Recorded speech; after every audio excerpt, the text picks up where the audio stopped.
Have you ever seen a campaign website page that says what voters need to know, followed by a bunch of campaign messages? It's called red boxing, and it's a way to avoid rules over campaign finance. I'm Jake Gada, your public matters reporter at KPBS, and I've been following the campaigns for California's 48th Congressional District.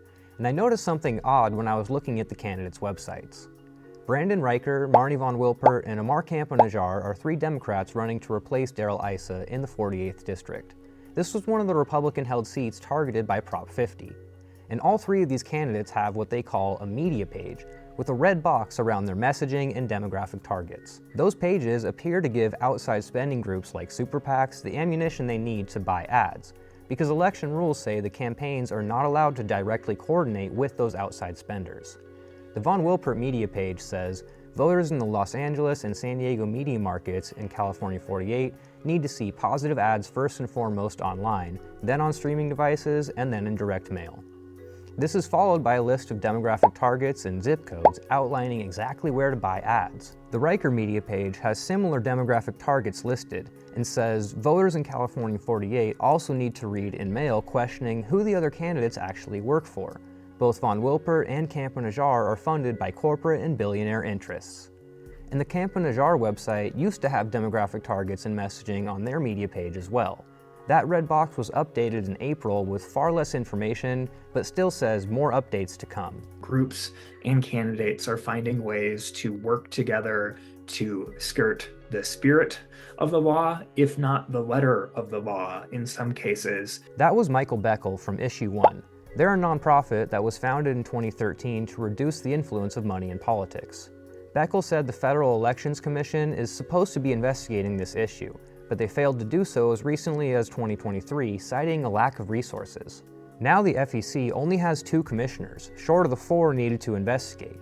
Without them, Beckel says it's essentially open season on this type of coordinated non-coordination, which means people in the 48th are getting mailers like this one, sent out by a PAC called Veterans for Truth. The mailer attacks Campo-Najjar, saying he opposed the impeachment of Donald Trump, supported Trump's border wall, and gave money to an extremist gun rights group. On the Von Wilpert media page, it essentially says the same thing, that Campo-Najjar opposed Trump's impeachment, supported Trump's border wall, and donated to an extreme gun rights group. Meanwhile, a text message sent out by a PAC called Serving California mirrored the Campo-Najjar website. This text message says, Amar Campo-Najjar is a U.S. Navy Reserve officer. Any references to his military rank, service, or photographs in uniform are for identification purposes only and do not imply endorsement by the Department of War or the Department of Navy.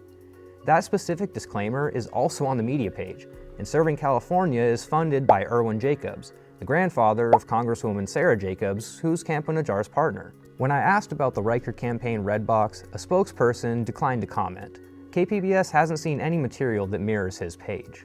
The Von Wilpert campaign told me, quote, our campaign follows the law, period, full stop. And Campo-Najjar told me that everybody's doing it, so he has to also if he wants to win the election. I want to be in Congress to get rid of super PACs, to overturn Citizens United. But just like Prop 50 and redistricting, the whole reason we got into that fight against Texas is because we cannot unilaterally disarm. We have to fight fire with fire, get into office, take power, and reform this broken, corrosive system. This isn't isolated to the 48th District. The LA Times recently reported that Javier Becerra, who's running for governor, has a similar red box on his website. And a 2024 analysis from University of Chicago researchers found that more than 200 federal campaigns used red boxes in 2022. Beckel said that the president has to appoint more commissioners to enforce FEC rules, and Congress must approve them.